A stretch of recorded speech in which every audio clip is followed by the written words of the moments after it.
కడప జిల్లా రాయచోటిలో ఎర్రచందనం స్మగ్లింగ్ చేసే తమిళ కూలీలను అరెస్ట్ చేశారు.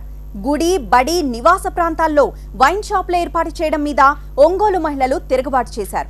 ఇలాంటి లేటెస్ట్ అప్డేట్స్ తో ఏపీ టాప్ 9 ఇప్పుడు చూద్దాం.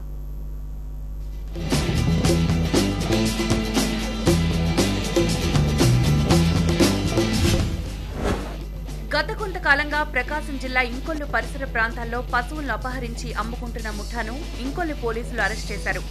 వీరి దగ్గర నుంచి 4,40,000 నగదు, టాటా ఏస్ వాహనం, 5 గేదెలను స్వాధీనం చేసుకున్నారు. ముఠా సభ్యులైన 4 వ్యక్తులను అదుపులోకి తీసుకున్నారు. కడప జిల్లా రాయచోటిలో అనుమతి లేకుండా నిర్మించుకున్న పక్కా గృహాలను పురపాలక సంఘం అధికారులు కూల్చే ప్రయత్నం చేశారు. అయితే ముందస్తు సమాచారం లేకుండా ఎలా కూల్చివేస్తారంటూ స్థానికులు అడ్డుకున్నారు. మున్సిపల్ కార్యాలయం ముందు టీడీపీ ఆధ్వర్యంలో బాధితులు ధర్నాకు దిగడంతో 23 వరకు క్రమబద్ధీకరణకు అవకాశం ఇచ్చారు.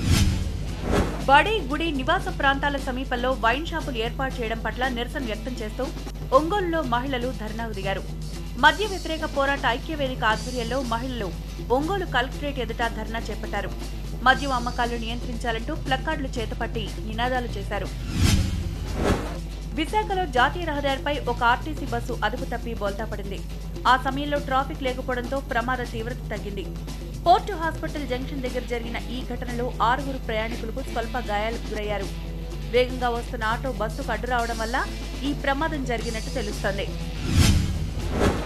తూర్పు గోదావరి జిల్లా మండపేట మండలం ద్వారపూడి శివారులో అక్రమ గంజాయి రవాణాను పోలీసులు అడ్డుకున్నారు.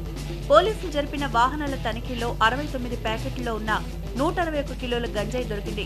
ఈ గంజాయి విలువ 8 లక్షల వరకు ఉంటుందని తెలుస్తోంది. గంజాయిని రవాణా చేస్తున్న 4గురిని పోలీసులు అరెస్ట్ చేశారు. కడప జిల్లా రాయచోటి రూరల్ సర్కిల్ పరిధిలోని సంబేపల్లి దగ్గర తమిళ కూలీలు తరలిస్తున్న వాహనాలపై పోలీసులు దాడులు చేశారు. 7 కూలీలను అరెస్ట్ చేయగా 11 మంది పరారయ్యారు.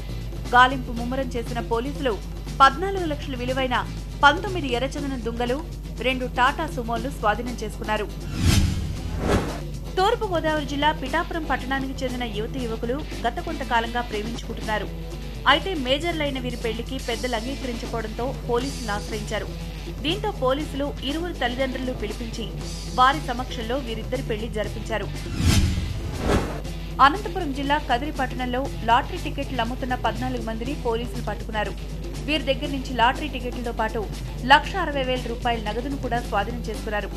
జిల్లాలో లాటరీలు, మట్కా, పేకాట, బెట్టింగ్లను అనుమతించేది లేదని పోలీసులు హెచ్చరించారు. తూర్పుగోదావరి జిల్లా ముమ్మిడివరం మండలం ఐనాపురం గ్రామంలో మద్యం షాపు నిర్వహించవద్దంటూ గ్రామానికి చెందిన మహిళలు ఆందోళన వ్యక్తం చేశారు. మద్యం షాపు మీద దాడి చేసి అద్దాలను ధ్వంసం చేశారు. పోలీసులు రంగప్రవేశం చేసినా మొదట ప్రయోజనం కనిపించలేదు. ఆ తర్వాత పోలీసులు, గ్రామస్తులు శాంతింపజేశారు.